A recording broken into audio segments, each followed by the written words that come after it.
Ihulagway sa atong ebanghelyo mga igsuon nga kining mga dagkong butang nga mapuslanon sa atong kinabuhi magsugod gyud siya sa gamay niya. Ang mopalambo niya na dili ang gahom sa tao. Mao nang iyang gihimong sambingay. Ang una, ang kaning magtanom tag mais, magtanom tag humay, or unsay atong itanom. Di gyud ang nagtanom dili maoy hinungdan nga mitubo og namunga ang iyang gitanom. Di siya makadiktar nga ang iyang gitanom mamunga gyud. Mag-agad ra gyud siya sa yuta. Ug mawa ang yuta, unsa may mahitabo? Napay tanom. Ug mawa ang tubig, bisag na ay yuta, mabuhi ang tanom. Tayo gyapon. Mawa ang hangin, na ay yuta, na ay tubig, wa na'y hangin, mabuhi ang tanom. Buhi? Hastang nagtanom, wa na'y patay. Unya, na ay hangin, na ay yuta, na ay tubig, pero wa na'y adlaw, di na musidlak ang adlaw. Ang sabi may tabo? Patay gyapon. So kadagko di ay sa mga butang nga gihimos Ginoo nga dili kita maoy nagkontrol, igo ratang ni pahimulos. Mao na ang ato sang kinabuhi kinahanglan isandig nato sa naghimo aning mga butanga. Ang naghimo sa yuta, sa tubig, sa hangin, sa adlaw, dili man kita mao na ayaw salig sa wa maghimo ani kay mao man ni atong gisaligan yuta, tubig, hangin, adlaw, mao man gini ang pinaka-basic. Og wa na ni sila, wa na man kitay kinabuhi nya kay di man kitay naghimo ani, di ta mo salig sa atong kaugalingon.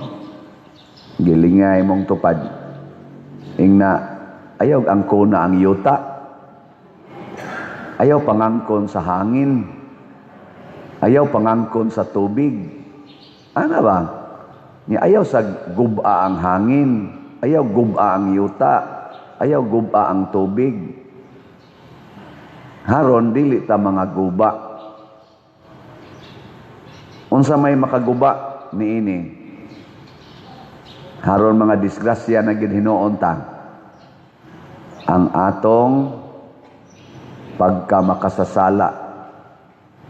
Kana bang mura nagkita na'y magbuot, dili na ang Ginoo mo'y magbuot-buot na ta. Ug mao na'y nahitabo ni Hari David sa atong unang pagbasa.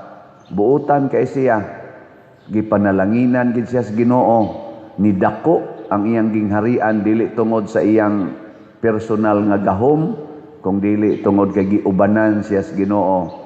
Pero dihay usa ka adlaw nga si David naghuna-huna siya nga ang iya ragyong kaugalingon iyang tagbaon. Gunsa may nahitabo, nakakita siya babae nga porting gwapaha nga asawa sa iyang usas iyang mga sundao nga tuas panggubatan. Iya dayong gipatawag, wa man siya mukuyog ngadtos gubat. Paghuman, namabdos man, iya untang ipasalbar sa bana, mutong iyang gipatawag si Uriah, haron muuli, makigdog siyang asawa, aron mo ay makaangkon atong pagkamabdosa. Wa man sad ni uli si Uriah, kay bawo mo nganong wa mo uli si Uriah? Bisag iya nang gihubog, wa lang gyapon mo uli.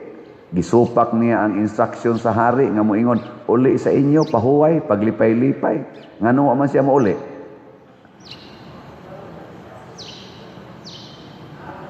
Inyong lang kung tutukan, hapit na lang mo mga matay, wa mo kay baw. Sa akong nahibawan, nakadtong ilang panahon sa una, ambot mao baka gihapon karon, Basta ang mga sundao gani musulong og gubat, di pa gani mahuman ang ilang misyon, di pa matapos, di gid sila makigdog og babay bisag ila pang asawa. Gani sa di pa na sila moadto sa gubat, mga pila na kaadlaw, 7 o 3 kaadlaw, lamingo na sila, dili na sila moduol og babay aron malimpyo sila, wa sila'y hugaw kay kanang pagpakigdog og babay ilam nang tan-awon nga murag hugaw aron di sila mapildis gubat. Kay kung moadto sila didto nga hugaw sila, mapildi sila sa gubat. Nya kay si Uriah, igo raman siyang gipapauli, wa pa man mahuman ang ilang misyon, sugahon-ahona si Uriah og makigdog ko sa akong asawa, mga pildi to sila sa gubat didto, maapil sila sa akong kahugaw, kay kauban man ko nila. Mao to nga iyag yung gihuptan ang iyang baruganan na dili ko gusto nga maghugaw-hugaw aron dili mi mapildis gubat. So mas naghunahuna si Uriah sa kabubuton sa Ginoo kay kang David. Si David wa maghunahuna. Ang iyang gihunahuna, ang iya ra yung kaulag, ang iyang katagbawan. Be, lingi ay mong tupad. Ingna, naghunahuna ka sa atong slat. Ingna kano ba? Ingna, naanas imong hunahuna kanang slat nga bahala nag masakitan ka basta mo palit lang yung kag slat, naa ka na? Ang gihunahuna nato kaugalingon, ang ato naging kaugalingon atong hunahunaon, ang resulta di na ta motubo sa atong pagtuo o sa atong gugma. Muna kaning mga balaod nga gihatag sa Ginoo o gihatag sa atong nasod ba pananglitan o dinhi ba ka sa simbahan nga paras kaayuhan sa katilingban, kanindot unta kon ang atong batasan pariha ni Uriah nga bahala nagmasakitan siya, bahala ang iyang kalipay dili mahitabo basta matuman lang ang balaod nga makaayos katilingban.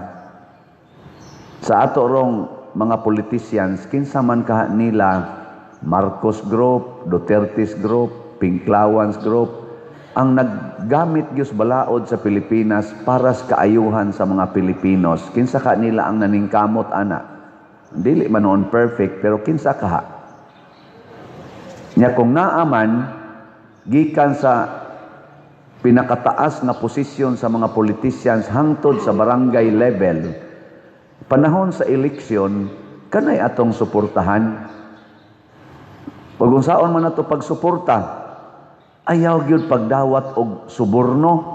Si Uriah gitagaan sa hari og suborno, gipakaon siya. Kadakong dungog anang sundao, ordinaryo kang sundao, makigkaon kag hari, makigiinom kag hari.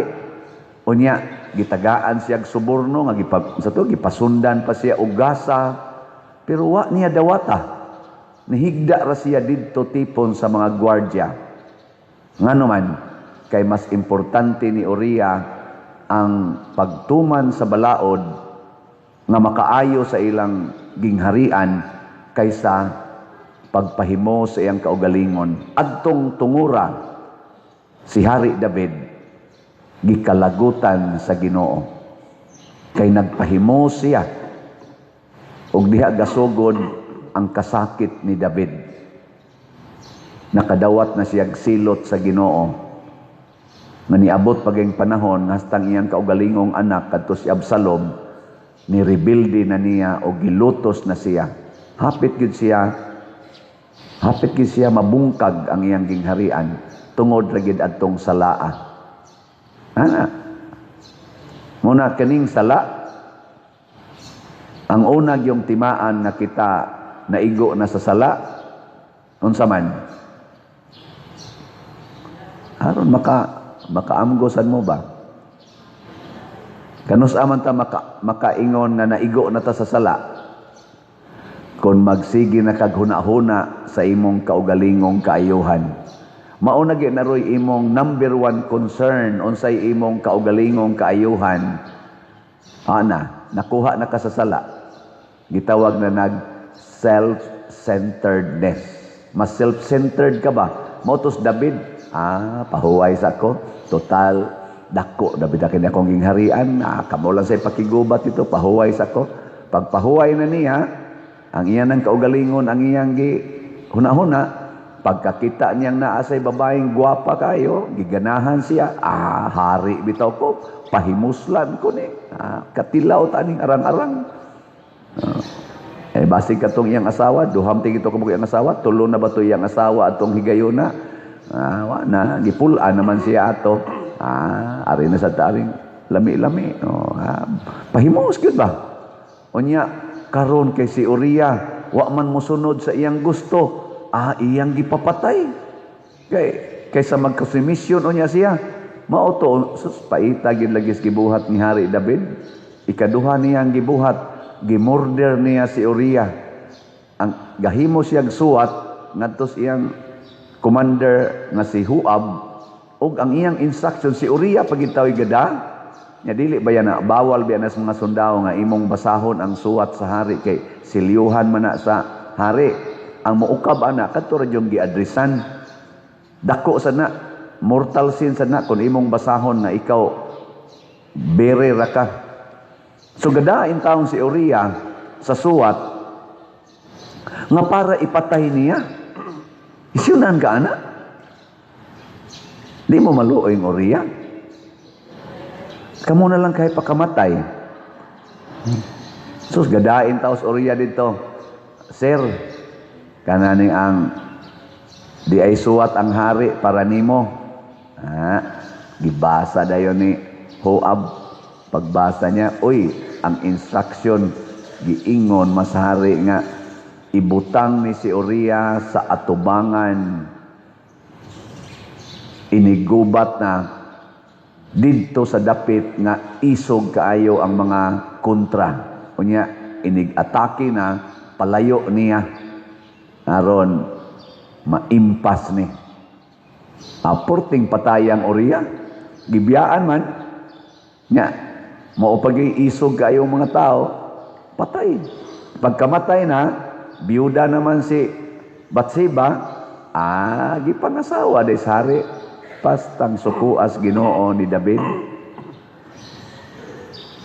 Pero ang nakanindot lang sa ni Hari David, atong i-fast forward, basig mamatay na mo ugma, di na mo ka bati ba? Apa man isumpay. Pero ato lang una-unahon, si David kamaong magbasol. Nagbasol siya. Ang Ginoo mo dawat magina kung magbasol ta. Kitang mga Pilipinos, ambot nagbasol na baka ta sa atong pagpili og mga leaders na mga yawanon kayo. Kung nagbasol na ta, aron munindot ang sunod natong kinabuhi, hunong na ta aning pagpadala aning mga budol-budol nila. Unsa may mga budol-budol aning mga politicians, gikan sa kinatasan hangtod Diyos kinaubsan nga mga politicians nga kanang magpa-elect, kana yung pagpanghatag og kwarta. Gitawag na natog vote buying. Kanang pagpanghatag og kwarta ba? Maunay una nilang budol. Ikaduha, kana yung mga tamis nilang saad. Tamis kay mga saad ba? Bisan kamo mga babae, di ba? Saad-saaran mo slaki, nya nunot dayong hikap, ay gimo kumpiyansa ana. Amo kumpiyansa mo? Na, luspad yun ang naong ninyo. Suka-suka yun mo anak, wa sa timing. Pada mo anak, ganang budol-budol, na. Ang nakaapan lang sad karon sa akong nakita din sa atong nasod, sukad pa ginasuna, estudyante pa ko, na anay mga lectures na mo, mo nakaagi sa tingin mo ana, nakanabang mga sociologist nato nga subject, sociology nga subject, mo analyze mo na sila sa atong kahimtang, naagi ng prinsipyo aning atong dinis Pilipinas naan ang prinsipyo hakuno, gadagan gina siya sa ubay-ubay na tong mga politicians nga nag-ingon, make the people poor and then rule. Make the people poor and then rule. Kaya kani man mga pobre, dali kay na nimong mauto-uto og kwarta. Mo nang gipugnan gid nila nga kitang tanan mahimutang rich. Pugnan na nila ang mga opportunities nga mahimutang mulambo. Ngano man, aron dali ratang hulgaon, dali ratang bungkagon, dali ratang suhulan. Kay manginahanglan tag kwarta kay pobre man. Oh, di ay kwarta ha.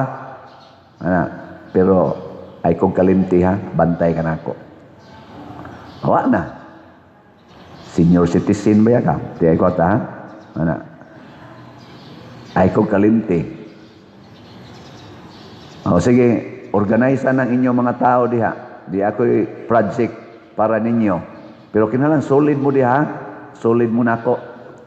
Or solid ta aning atong national nga kandidato. Ana na.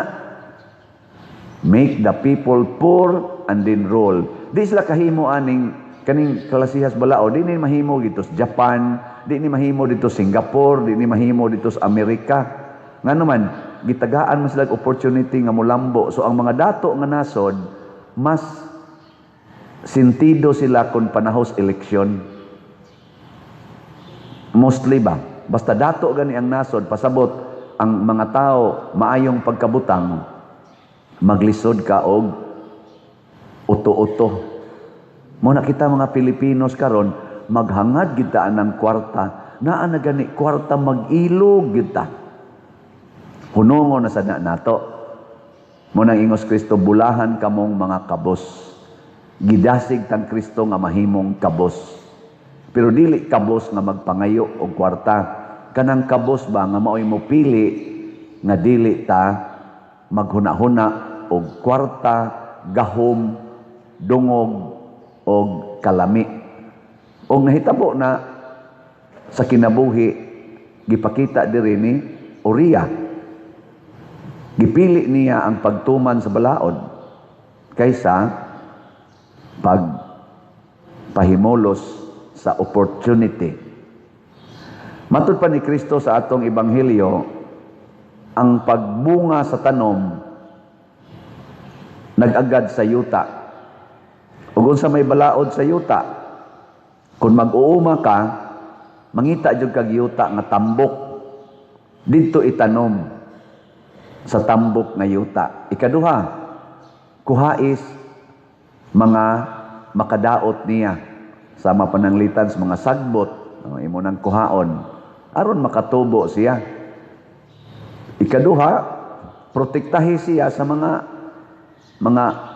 mananap o mga tao nga mudagmal ana, muna koralon. Pasabot, protektahi ang imong kinabuhi nga Diyos nun. Ngilingi imong tupad. Ing na kanang naong nimo imo nang giprotektahan. Diyon sa nimo pagprotektar imong naong aron mahimo kang balaan. Kanang imong kuluran imong buhok nagprotektar pa kas imong kabalaan ana. Kanang imong kiskison imong kilay, kulor-kuluran imong naong maayo. Imong pintal-pintalan, nagprotektar pa kaanas imong kabalaan. Labi na gyud og magpalaygit na ka, magpabasiktomi, nagprotektar pa kas imong kabalaan o imong gitugutan nga musud sila sa imong kinabuhi. Muna yung mga peligro kayo. So mga igsoon, ang atong slot usan ni sa magprotektar nato sa kahakog sa kwarta. Muna padayon tagpalit. Ako lang i-update ninyo kay mao man ni ang matapos ugmang adlaw ang atong PSSPP. Ang atong halin niabot na og 11,429 ka slots. Salamat kayo. na exist na taog 1,429. Pero nagkinahanglan tingali tag mo exist tag 5,000 ka slots. So padayon mo og palit kay murag tan-aw ninyong nang hitabo karon murag dako-dako magitingali di tag magasto. First time ba ni nato diri nga nagkuan kanang sinolog kompetisyon? First time. So pasalamat mong sa dili pa mo mga matay makasinati mo ani. Muna ugmang adlaw magsugod ta dinhi alas 4:30 sa kaadlawon nya. Ang una natong misa alas 6, ang sunod nga misa kung celebrated mass sa alas 1:00 nya. Humas 1:00 nga misa mosunod dayon ang atong solemn procession. Ang mga mandated organizations o mga commissions, mga commissions dinhi, mga ministries, kinahanglan mag-uniform gyud mo uniform tanan.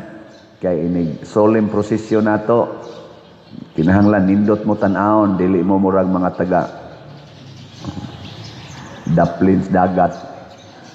Anang nindot mo tan-awon nya mo na ikuyog ta na prosesyon, magpainit ta ugma og namoy mga kalo, pagdamog mga kao, payong bakaha, basig init kayo pagdamo anang mga butanga.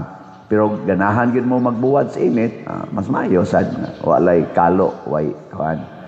Damog tubig ana.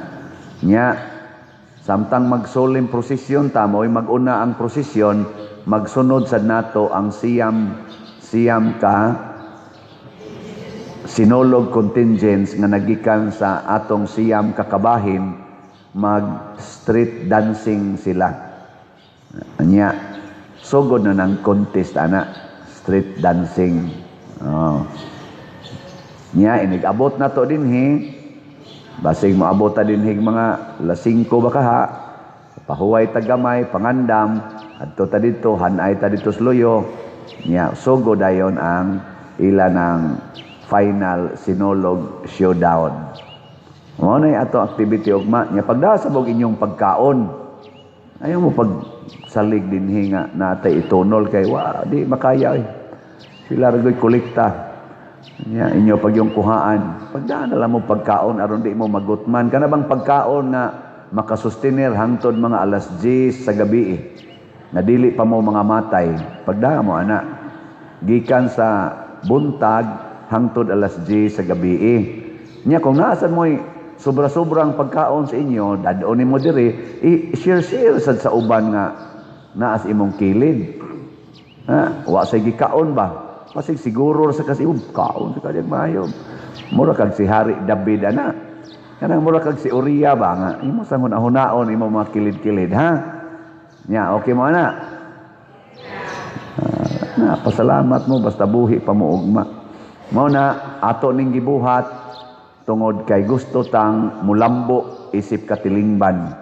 Mao ni ang atong pamaagi aron masumpo ning mga binuang sa atong katilingban karon, labi na ni ining mga mapahimuslanon. Ang importante tumano nato ang balaod nga makapalambo nato nga gidesign sa Ginoo, atong higugmaon ang mga gihigugmas Ginoo, ang gihigugma ni Santo Niño nga mao ang atong isig katawo. Manindog ta para sa nobina alang ni Señor Santo Niño.